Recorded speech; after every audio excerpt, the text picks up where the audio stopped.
Bueno, estamos de vuelta ahora esta vez para hacer una ronda sobre las películas que hemos visto en competencia documental, que fueron todas salvo por Volver a ver de Judith Vélez. Y bueno, más que todo, creo que acá ya tenemos como que una lista casi fija sobre alguna pequeña lista sobre las películas que más nos han gustado, y creo que una de ellas es Teatro de Guerra de Lola Arias. Que más o menos, ¿qué podemos decir? Creo que, bueno, lastimosamente Luis no pudo verla, pero Julio sí. Así que vamos a hacer como que una especie de dúo muy corto, muy breve. Claro, Teatro de Guerra está basada en una obra de teatro, ¿no? De la misma directora, Lola Arias, ¿no? Una obra de teatro testimonial que juntaba a tres soldados ingleses y tres soldados argentinos que pelearon en la Guerra de las Malvinas, ¿no? Esta película toma de base la obra teatral y bajo la misma lógica, ¿no? De hacer que esos personajes se relacionen, convivan, ¿no? Y encuentren en sus anécdotas, en sus traumas de la guerra, cosas comunes, ¿no? Que los van uniendo y van encontrando. Es como una terapia, ¿no? De algún modo, una terapia grupal en en la que encuentran cosas nuevas, ¿no? El teatro visto como un ejercicio de sanar, ¿no? Sanador. Había disculpen, yo no vi, lamentablemente no pude ver Teatro de Guerra, pero por lo que leo en la sinopsis y por sus comentarios, se vincula de alguna manera temáticamente o bueno, el tratamiento con las películas de Oppenheimer, Claro, sí. tipo The The Look of Look of Ah, sí. Silence, Silence, Sí, justo ahorita me acabas de quitar las palabras de The la Act boca of porque, Killing. a diferencia de las películas de Oppenheimer, es que, bueno, el acto de matar llega a ser como que esta película que retrata a un bando sobre los agresores, mientras que La mirada del silencio llega a ser más bien el bando de los agredidos. Acá, sin embargo, en Teatro de Guerra llega a Arias a involucrar a los dos bandos. Entonces, como que, como bien lo dice Julio, llega a hacerse como que una especie de convivencia, va trabajándose como que un poco este asunto de la camaradería, ¿no? Y esto se descubre algo así, o más bien se va como que manifestando a propósito de un estado como que de conversación, de quitar como que un poco los muros de los prejuicios, ¿no? Entonces como que estos hombres incluso también van rompiendo esta barrera idiomática, ¿no? Sí, digamos, lo que más predomina es la buena onda, digamos, entre todos, pues no es como que enfrentarlos como esas películas de Oppenheimer, ¿no? No, sino es más bien como que decir todos los hombres en batalla, fuera de ellas son iguales, ¿no? Y aquí vemos pues argentinos y ingleses compartiendo una mesa, tomando cerveza en un bar, intentando tocar algún instrumento musical, en una banda de rock, tocando una canción de rock, ¿no? Y en otros espacios, pero todos como en realidad escenificaciones, ¿no? Puestas en escena digamos, cosas llevadas de la cotidianidad a un escenario, ¿no? Es como decir que como representar lo que de algún modo vivieron, los ayuda a salir de eso, ¿no? Claro, sí. Y además también acá a propósito de eso también viene otro vínculo también con los documentales de Oppenheimer, que llega a ser de este asunto de cómo la historia, o en este caso los testimonios, se representan. En el caso de los documentales de Oppenheimer vemos como que esta representación de los testimonios casi como que se vuelven una ficción, ¿no? Se hacen como que un asunto de guión sobre retratar estos castigos que daban estos paramilitares a los ciudadanos, ¿no? Pero en Teatro de Guerra vemos cómo más bien el teatro llega a ser como que ese ejercicio de ficcionalización. Entonces llega a ser como que también un asunto, un ejercicio de cómo es que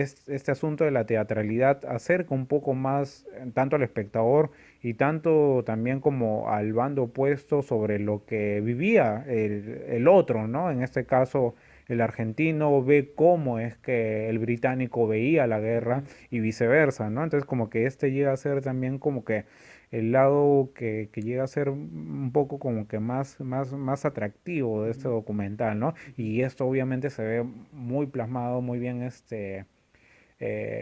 descrito en la última escena de Teatro de Guerra, que es de lejos lo mejor del documental, ¿no? Sí, creo que es la escena final de Troy Guerra, es la mejor de toda la competencia, tanto documental como ficción en mi caso, ¿no? O sea, yo creo que es de los mejores finales, ¿no?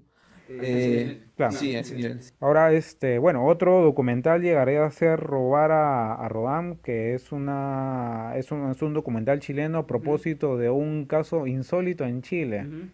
Sí, es un suceso extraño, que es sumamente extraño, que desencadena una indagación de los motivos, del responsable, de qué sucede, ¿no? Es a Básicamente, propósito de un robo. el hecho es, como dice la sinopsis, que una mañana del 2005 los guardias del Museo Nacional de Bellas Artes de Chile notaron que una millonaria escultura de Rodin había sido robada. Pero a la vez este suceso extraño y su indagación eh, como que sirve de interpelación a la sociedad sobre el significado del arte. ¿Qué es arte? El arte moderno sobre todo. ¿Qué tanto puede ser una postura y qué tanto puede ser auténtico? Desde la historia de este personaje, que a su vez también es un personaje de la vida real, que para ponerlo en términos cinematográficos es de película. Claro, el ladrón es un personaje de película y es a la vez lanza la idea de que él también se considera un artista por haber hecho el robo, ¿no?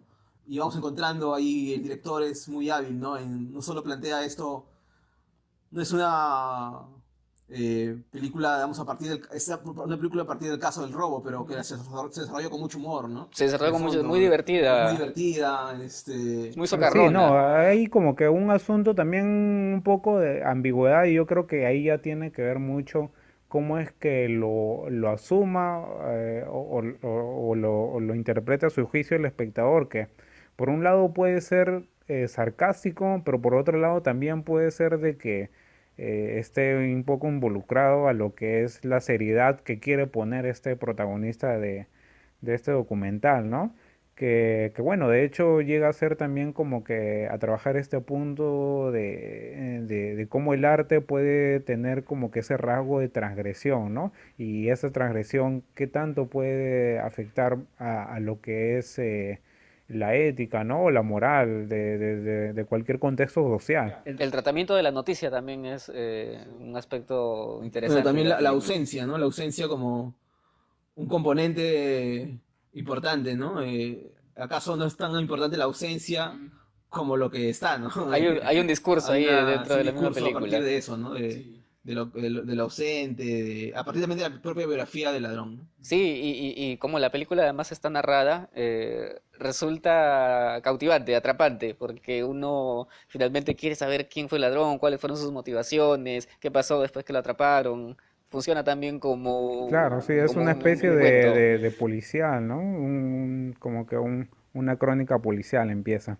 Bueno, otro documental llegaría a ser, que también ha gustado mucho, es El silencio es un cuerpo que cae, de la argentina Agustina Comedy. Y bueno, acá hago también un paréntesis que tanto en competencia documental como en competencia ficción vemos que hay presencia amplia sí, de directoras, ¿no? Ujú. Claro, bueno, más o menos, ¿qué impresiones es que tenemos de este documental? La misma Agustina es la directora, es básicamente eh, Es la voz, ¿no? es Del la voz documental. es la voz del documental, ¿no? Es ella estableciendo un vínculo reconstruyendo un vínculo, se podría decir, con su padre a través de la memoria y además de la memoria en imágenes que éste ha dejado. Es como reconstruir la figura del padre, pero esta vez a partir de la verdad, de una verdad que probablemente les haya sido desconocida, entrevistando a personas que formaron parte de la vida del padre y de un costado de su vida que pocos conocían, que es el hecho de que el padre era gay. Claro, lo que hace la directora es volver a estas imágenes de VHS que su padre filmaba, ¿no? Su padre tenía una cámara siempre y filmaba todo, ¿no? Filmaba cuando la llevaba al colegio, sus actuaciones, las reuniones familiares, los paseos, los viajes. ¿no? Entonces lo que vemos en la película es en realidad la mirada del padre, ¿no? Lo que su padre decidía ver, elegía ver, ¿no? Y en un momento de la vida de la directora es cuando alguien le cuenta eso, ¿no? Que ese detalle que ella no sabía, este secreto, digamos, de la juventud de su padre, de que su padre tuvo una pareja, estuvo con un hombre durante más de una década, ¿no? Y luego decidió romper con eso, casarse y que ella nazca, ¿no? Claro, si bien hay como que el documental tiene un contenido sobre testimonios, entrevistas que la propia Agustina realiza a propósito de conocidos del padre, antes de la historia familiar que él creara, a propósito del nacimiento de Agustina. Bueno, también está la presencia de lo que es el registro que había realizado el director. Y acá, por ejemplo, se me viene a recuerdo una película o un documental también como Reminiscencias de Juan Daniel Molero que de pronto los videos caseros llegan a ser como que este asunto de puentes o con la memoria, ¿no? Que llega a ser una reconstrucción sobre aquello que, por ejemplo, las personas no recuerdan o no habían visto y de pronto como que el registro llega a ser como que una fuente histórica en el cual puede darnos como que un atajo sobre lo Claro. que Son ha sucedido. como los ojos del pasado, ¿no?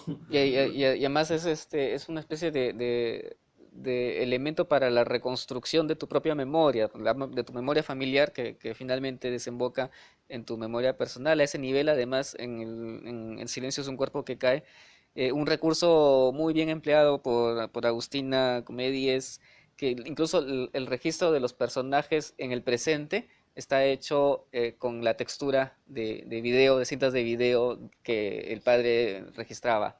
Entonces las memorias se fusionan, las memorias se amalgaman y fluye la película. Y bueno, por último, terminamos este podcast con un documental peruano. Lo único peruano que pudimos ver en competencia es la búsqueda de Mariano Agudo y Daniel Lagares. Es un documental, es un aporte más a esta lista tan valiosa y tan necesaria de registros fílmicos, de documentales sobre la memoria histórica peruana, ¿no? Sobre los hechos recientes referidos al conflicto armado interno. En este caso, a partir de tres personajes que vivieron de modo directo, fueron de algún modo protagonistas de la época de violencia. Yo destaco la participación de José Carlos Agüero, que ya tiene todo un trabajo previo de memoria. Es conocido el caso de José Carlos Agüero, porque sus padres fueron muertos y eran pertenecientes a Sendero Luminoso. Claro, el otro caso se trata de una película es el de Lurgio Gavilán, que él fue, digamos, de niño tomado por Sendero Luminoso, luego bueno, de adolescente estuvo en el ejército y luego fue sacerdote, ¿no? Y vamos, como que estuvo en las en tres grupos muy importantes dentro de la historia del Perú, ¿no? Y fue protagonista en cada uno de ellos y tiene muchas historias que contar, ¿no? Y ese documental lo pone en la búsqueda de un hermano fallecido, ¿no? En los restos de un hermano fallecido. Y bueno, a eso completa también el testimonio de una mujer que retorna a su comunidad. Bueno, no necesariamente en búsqueda de esos familiares que ella perdió, ¿no? Sino también de los miembros de la comunidad que ella había dejado y que obviamente ahora ya no encuentra. Entonces llega a ser como una reconstrucción no solamente de la memoria, sino también la búsqueda de las presencias físicas, ¿no? Llega a ser como que este asunto más como por ejemplo que sucede en Lucanamarca, ¿no? Del desentierro de personas en fosas. Entonces es prácticamente como que un documental, la búsqueda es un documental que llega a ser como que un ejercicio curativo para Claro, estos son tres personajes protagonistas. en un viaje, digamos, errante, ¿no? Buscando algo y de fondo el Estado, ¿no? Que, digamos, durante años no los ha mirado, ¿no? Y ellos están todavía en el En el camino, ¿no? proceso En de el proceso de sanación. sanación, de encontrar a sus familiares. Bueno amigos, con esto cerramos el podcast. No se olviden de suscribirse. Agradezco la presencia, la compañía de Julio Escalante y Luis Vélez.